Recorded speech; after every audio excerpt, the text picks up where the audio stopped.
Sean todos bienvenidos y bienvenidas a esta su sexta clase del curso de Teología Sistemática. Felicitaciones por la entrega de sus aportes a tiempo. Y a los que tienen la oportunidad de recibir estas clases en nuestras instalaciones, felicitaciones por su perseverancia, esmero y dedicación. El objetivo específico de esta clase es que al finalizar la clase, el o la estudiante conocerán los atributos comunicables de Dios. Es decir, al finalizar la clase, nosotros queremos que todos y cada uno de ustedes conozcan más sobre los atributos comunicables de Dios.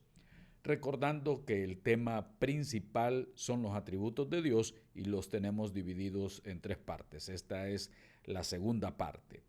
Pero antes debemos de recordar que son los atributos de Dios, cualidades o perfecciones que descubrimos en Dios y que constituyen su esencia.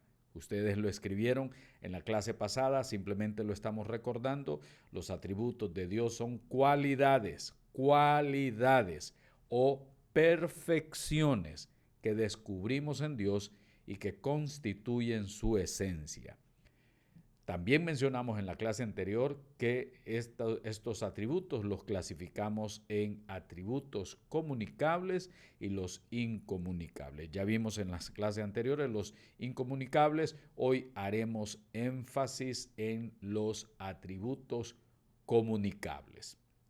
Entonces, ¿cuáles son los atributos comunicables de Dios? Son aquellos que también podemos poseer los seres humanos. Dios nos comunicó esos atributos también a nosotros de cierta manera y usted puede encontrar estas conductas, estos valores, estos atributos en los seres humanos también. La bondad, la justicia, el amor, la misericordia, la verdad. Todo esto lo vamos a estar viendo nosotros acá. Pero en esta ocasión vamos a ver 4 subtítulos, 4 subtemas. Entre ellos la santidad como uno de los atributos comunicables de Dios, la justicia, la soberanía y la verdad. Son los 4 temas que vamos a estar desarrollando en esta ocasión.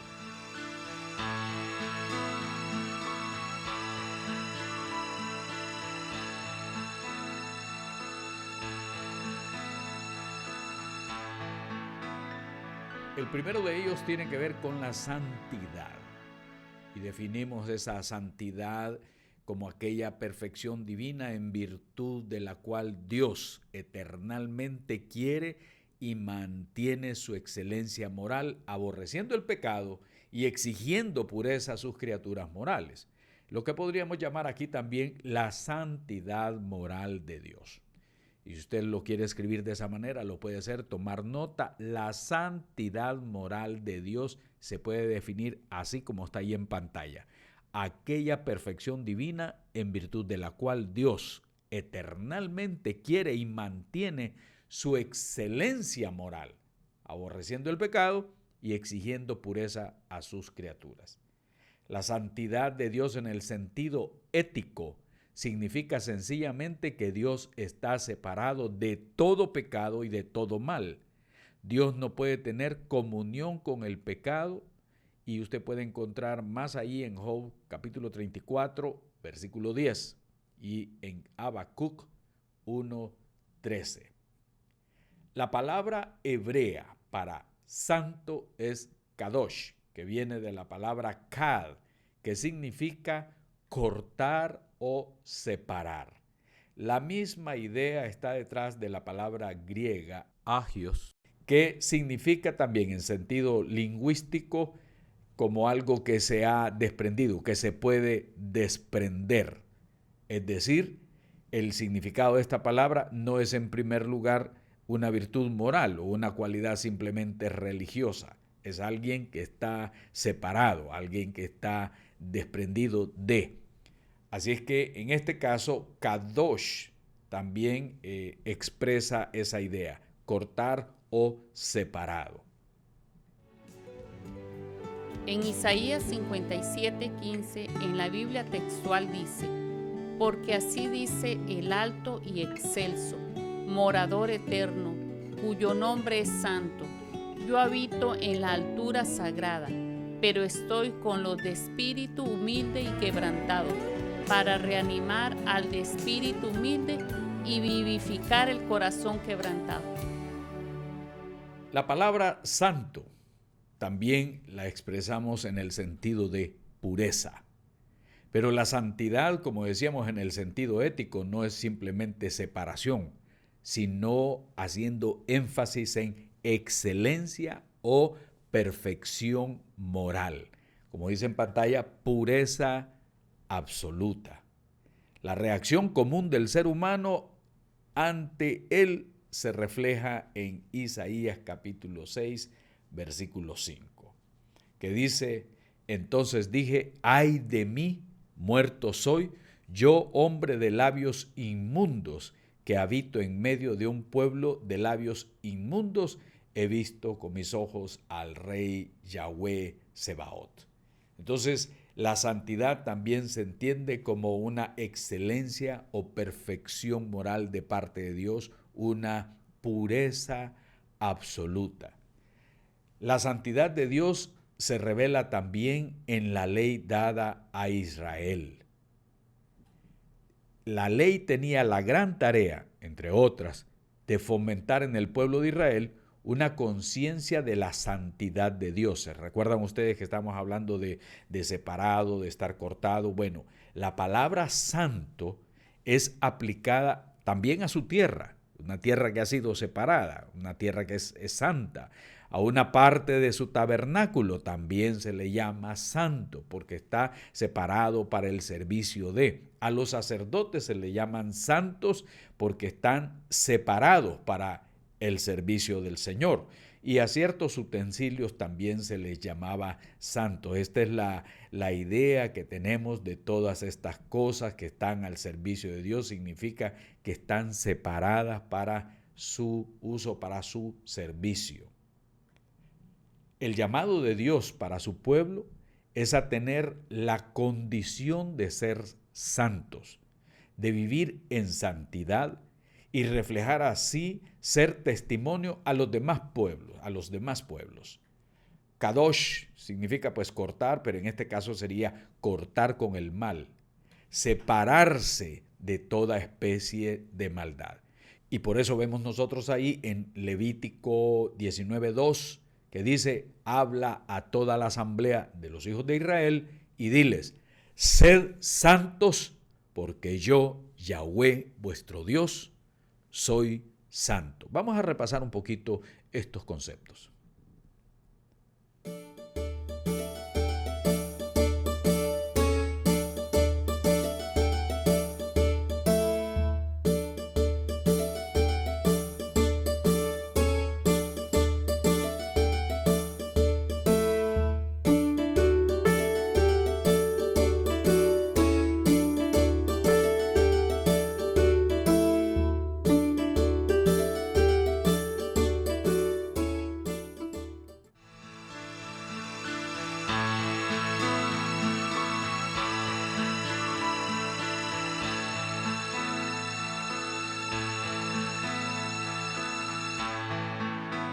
Este atributo de Dios, la justicia, está estrechamente conectado con su santidad. El concepto bíblico de la justicia de Dios tiene sus raíces en la palabra tzadik, cuyo significado básico es recto, rectitud. Ser justo sencillamente significa hacer lo que es correcto. En cuanto al ser humano, lo que es correcto se define por la ley de Dios. Pero, ¿cómo podemos definir la justicia de Dios mismo, puesto que Él no está sometido a una ley? Eso es lo que vamos a ver a continuación. La justicia de Dios, como dijimos, se expresa en la rectitud y en la coherencia de todas sus acciones, con sus atributos y su carácter. Dios es coherente con todos sus atributos y con su carácter. Dios no hace ni tolera ninguna cosa que vaya en contra de sus atributos. La ley no es, por lo tanto, otra cosa que la expresión del carácter mismo de Dios. Por lo tanto, Dios no puede mentir, actuar parcialmente o engañar. La pregunta es, ¿cuándo es que Dios manifiesta este atributo? Vamos a estar viendo cuándo es que Dios lo manifiesta. Uno, podríamos decir, cuando declara inocente al que lo es y condena al malvado y vela porque se haga justicia. Una vez más, dijimos, ¿cuándo es que Dios manifiesta este atributo? Cuando declara inocente al que lo es y condena al malvado y vela porque se haga justicia. En segundo lugar, ¿cuándo es que manifiesta este atributo? Cuando perdona al penitente.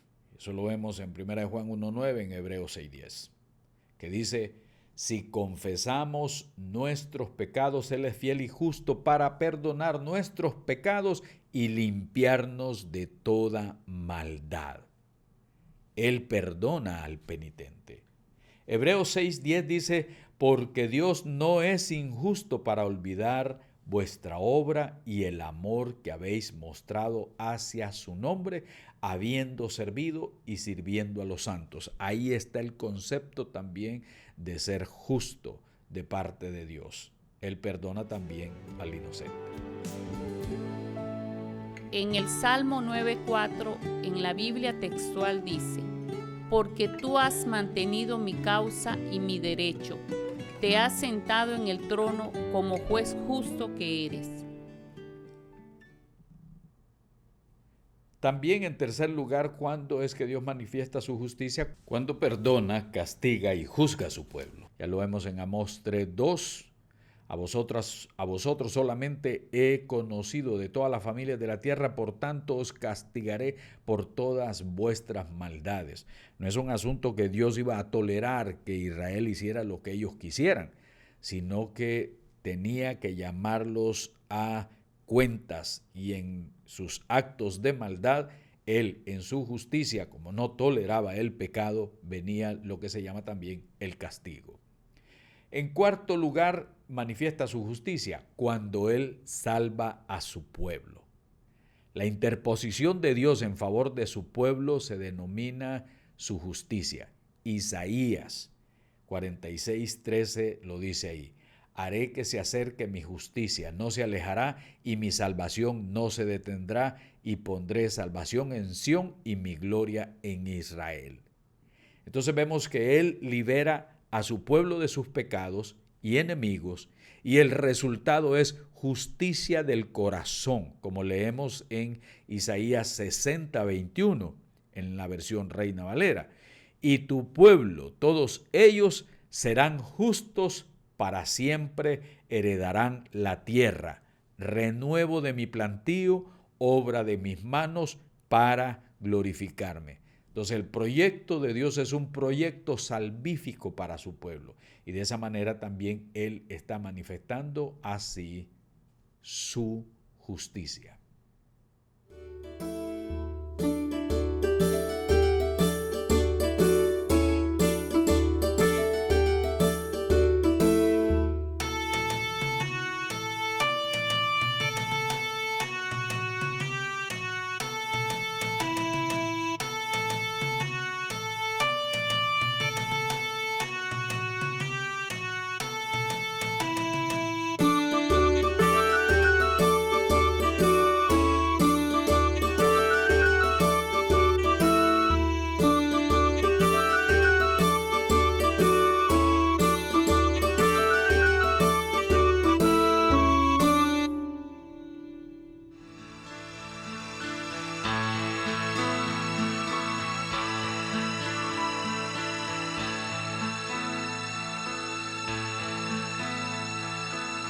Ahora bien, vamos a ver también acerca de la soberanía. Dios es el creador de todo el universo, su voluntad es la causa de todas las cosas, y Él ejerce el gobierno ilimitado sobre el universo.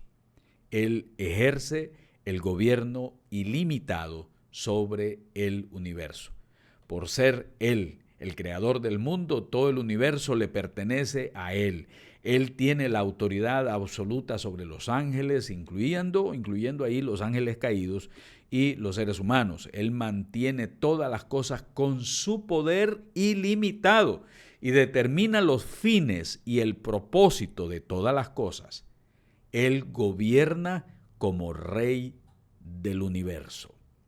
En el ejercicio de su voluntad, Dios está absolutamente libre. Él ejerce su voluntad siempre de acuerdo con sus atributos y esto es a la vez la expresión máxima de libertad. Dios, sin embargo, no tiene que obedecer ninguna ley superior ni a ninguna causalidad. Él es soberano, por eso estamos hablando de la soberanía de Dios. Básicamente se puede hacer una distinción entre voluntad decretada y revelada de parte de Dios hacia nosotros y la voluntad decretada pero que es secreta, que solamente Él la conoce. Y esta diferencia tiene su base en Deuteronomio 29:29, que lo hemos leído en otras ocasiones, que dice: las cosas secretas pertenecen a Yahweh nuestro Dios, pero las reveladas son para nosotros y para nuestros hijos para siempre, para que cumplamos todas las palabras de esta ley. Las cosas secretas pertenecen al Señor. Así que muchos se esfuerzan por tratar de entrar en esas dimensiones, en esas esferas, sin ningún fruto. La voluntad decretada de Dios está básicamente escondida en Dios y por lo tanto muchas veces, o mejor dicho, desconocida. La voluntad decretada, secreta, la no conocida, es solamente conocida de parte de Dios y desconocida para nosotros. ¿Cómo podemos entender esto? Vamos a ver. Romanos 11, 33 al 36 dice: oh profundidad de las riquezas de la sabiduría y del conocimiento de Dios. Cuán insondables son tus juicios e inescrutables sus caminos. Pues ¿quién entendió la mente del Señor? ¿O quién fue su consejero? ¿O quién le dio a él primero para que le sea recompensado? Porque de él, por él y en él son todas las cosas. A él sea la gloria por siempre. Amén. Su voluntad revelada nos ha sido a nosotros dada a conocer en la palabra de Dios. Ahí encontramos nosotros realmente qué es lo que Dios quería que nosotros supiéramos. Pero las cosas secretas le pertenecen solamente a Él. En Nehemías 9:6, en la Biblia textual dice: tú solo eres Yahweh, tú hiciste los cielos de los cielos y toda su hueste, la tierra y cuanto hay en ella, los mares y todo lo que contienen.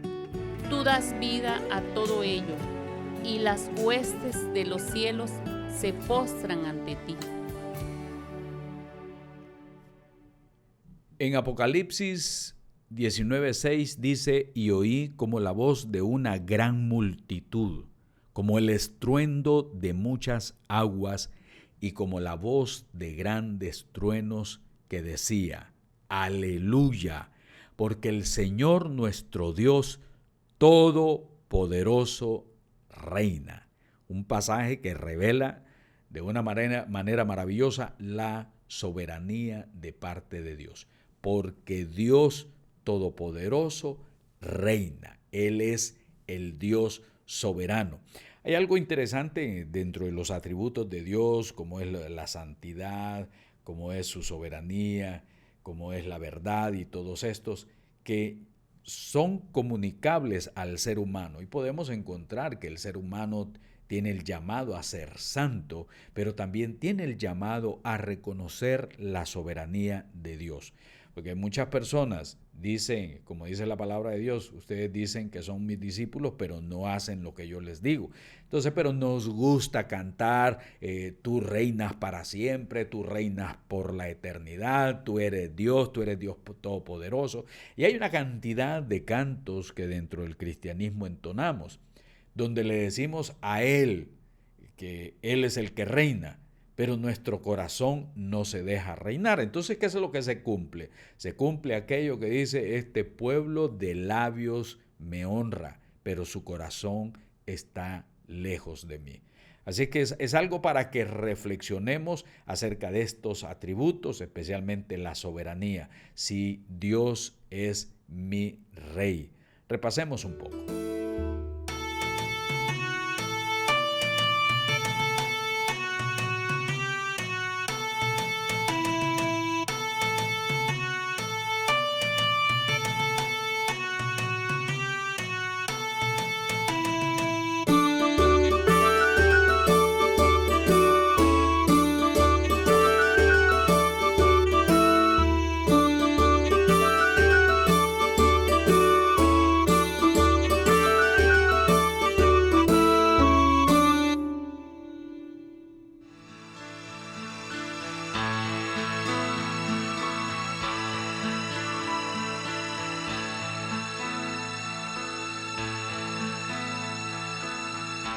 Vamos a hablar entonces ahora sobre este atributo de qué es la verdad. Bueno, algo que es verdadero es algo que cumple todos los requisitos de su propia definición.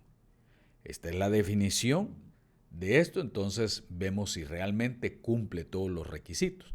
Por ejemplo, Dios verdadero significa que Yahweh es el único que cumple con todas las perfecciones que Dios tiene para ser Dios. Por eso decimos Dios es nuestro Dios y Él es verdadero Dios. Lo verdadero es algo en que la apariencia o la manifestación concuerdan totalmente con la esencia o el carácter. Como dice ahí en pantalla en Romanos 3:4, antes bien sea Dios veraz y todo hombre mentiroso. Este pasaje a muchos como que no les agrada bastante porque tenemos que reconocer que el único verdadero es nuestro Padre eterno celestial. Dios es verdad o verdadero porque Él es exactamente lo que pretende ser. Uno se puede fiar totalmente en la verdad, porque Dios no falla ni engaña, porque Dios no cambia y Él es fiel y justo. También Él es verdad. Dios verdadero, como también lo mencionan en el credo. En Jeremías 10:10, en la versión textual, dice: pero Yahweh es el Dios verdadero, Él es Dios viviente y el Rey eterno. Por su ira se estremece la tierra y las naciones no pueden soportar su indignación. Dios verdadero. En Isaías 44, del 6 al 8, en la Biblia textual dice: así dice Yahweh, Rey de Israel, su Redentor, Yahweh Sebaot, yo soy el primero y yo soy el último. Fuera de mí no hay Dios. ¿Y quién como yo puede proclamarlo? Que lo diga y lo exponga ante mí. Sí, que le anuncie las cosas venideras, las que han de suceder, como yo lo he hecho desde que establecí al pueblo antiguo. No temáis ni os amedrentéis. ¿No te lo he anunciado y predicho? Entonces vosotros sois mis testigos. ¿Hay Dios o roca fuera de mí? No lo conozco.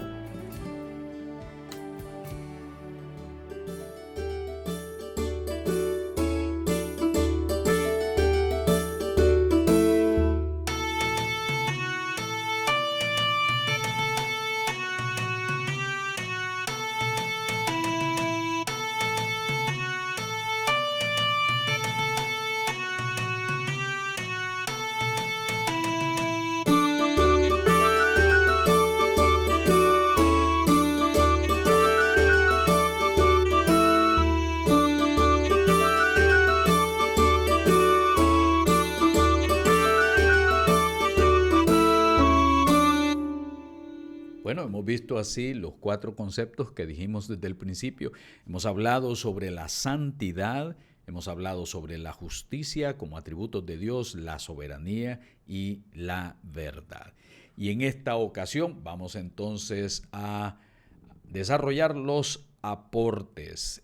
Y ahora es el momento de los aportes. La pregunta número 1, el aporte número 1, defina qué son los atributos comunicables de Dios.